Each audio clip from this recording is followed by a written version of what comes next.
আসসালামু আলাইকুম রহমতুল্লাহি ওয়া বারাকাতু। সবাই কেমন আছেন? আশা করি অনেক ভালো।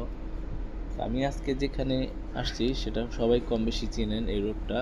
এটা হচ্ছে ধানমন্ডি ৩২। এই ধানমন্ডি ৩২ এটা অনেক ইতিহাসের সাক্ষী আছে, অনেক কিছু সাক্ষী আছে এই ধানমন্ডি ৩২।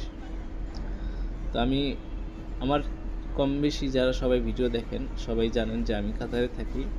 তো কাতার থেকে আসার পরে আমি ধানমন্ডিতে একটা কাজে আসি, তো ভাবলাম একটু ফ্রি সময় ছিল, একটু এখান থেকে ঘুরে যাই, নিজ চোখে দেখে যাই শেখ মুজিবরের বাড়িটা।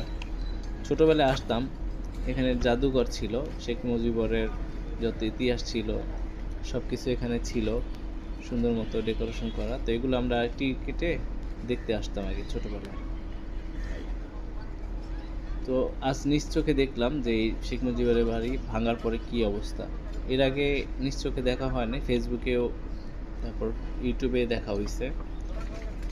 বাড়িটা একদম চুরমার হয়ে গেছে। আসলে এটার পিছনে করার অনেক কারণ আছে। এই স্বৈরাচারী আপনার সরকার বলতেছে, কেন বলতেছে? এমনি এমনি বলে নাই। শেখ হাসিনা আসলে অনেক কিছু না বুঝা করছে, অনেক কিছু বুঝা করছে যেগুলো তার উচিত হয় নাই। তো এখন কিছু করার নাই, পাবলিক খেপে গেছে। চোরের 10 দিন গৃহস্থের 1 দিন কথা একটা আছে না, তো বিষয়টা ওইটাই হয়েছে। তো এখানে আর কি দেখেন, এই যে আপনার ক্যান্টিন ছিল, তারপর শেখ মুজিবর একটা মূর্তি ছিল, এই যে মূর্তিটাও নাই। এখানে একটা শেখ মুজিবরের ভাস্কর্য ছিল, ঠিক আছে, এখানে আমরা আসতাম দেখতে। তো এখন হচ্ছে এই অবস্থা আর কি। তো ধানমন্ডি লেকটা কিন্তু অনেক সুন্দর, যারা কম বেশি এসেছেন দেখেছেন। তো আমার তো অনেক ভালোই লাগতো। আমরা ছোটোবেলা থেকেই এই ধানমন্ডিতেই কাটাইছি।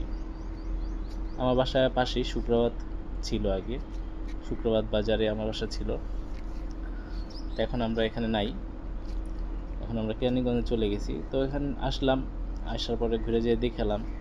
এই হচ্ছে কাহিনী। আসলে আল্লাহ তাআলাও কখনো কোনো কিছু সহ্য করে না, ঠিক আছে, বেশি কোনো কিছু কখনো সহ্য করে না, ঠিক আছে। কখনো না কখনো আপনার পৃথিবীতে হোক বা পরবর্তীতে দুনিয়াতে হোক, আখিরাতে হোক, যেখানে হোক,